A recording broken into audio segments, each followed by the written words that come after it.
Exactly 2 hours ago, President Bush assuring Americans that the government's intervention in this banking system will be temporary.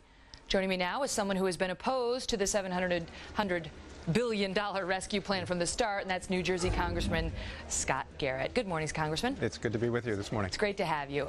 Okay, so President Bush coming out today and saying, look, the government's role, and I quote, will be limited and temporary. We've got to jump in. We've got to do all these have all this government involvement, but it's only to save the banking system and the Main Street folks from a credit crunch, and then we're out.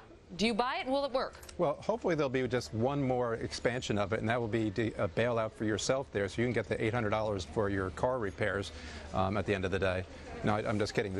For me personally, yes, exactly. Personally, yeah. Congressman, you feel my pain. I do feel your pain, and you know, my constituents back at home, they have their own pain, and they of course are asking that sort of funny sort of question: how does this all benefit them? But at the end of the day, it's good to hear that the president is saying this, because we need to say we want to reassure the markets. The markets are looking for certainty.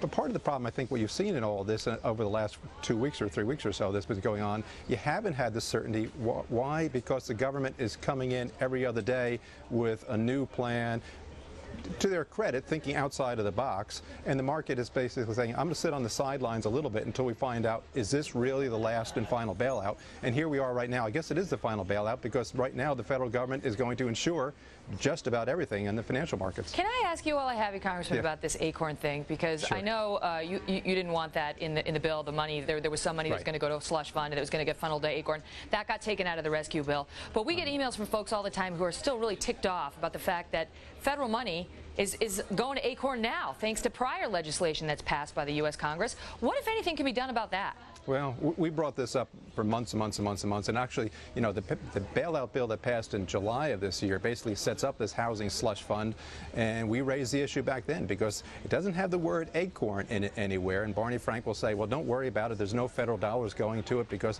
the word ACORN is not in the bill. But the truth of the matter is, ACORN is an organization that has like 75 different organizations, an umbrella organization, right. They're all connected to it, and all that money that is in federal programs goes to them, indirectly then benefits ACORN. So how do we stop it? I know you guys already you already approved it, so right. I mean, they're already getting it. Is there any way of stopping it? And do you think there's any realistic chance going forward any more money gets approved for ACORN now that so much attention has been called to it? No, I think absolutely there'll be more money as long as the present powers that be in Washington, both the House and the Senate, Barney Frank, the Democrats in both houses. I'm not being partisan about this. I'm just saying what their statements are.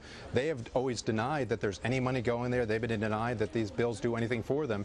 So if members like me come and say, we're going to put a bill in and say no more money to ACORN, they'll say, what are you talking about? We're not going to move that. Nancy Pelosi is not going to post that for a vote in the House because she says it's not happening now. But we know what the facts are. Your station is, your network is obviously bringing out the facts, and hopefully at the end of the day, I'm always the optimist. If the American public rises up and calls on their congressman to say you have to put an end to it, maybe there will be an end to it. Yeah, you got these fraud investigations in 14 states. I mean, yeah. Congressman Scott Garrett, thanks so much for your insights on it. We appreciate you being here. Appreciate the chance. All the best.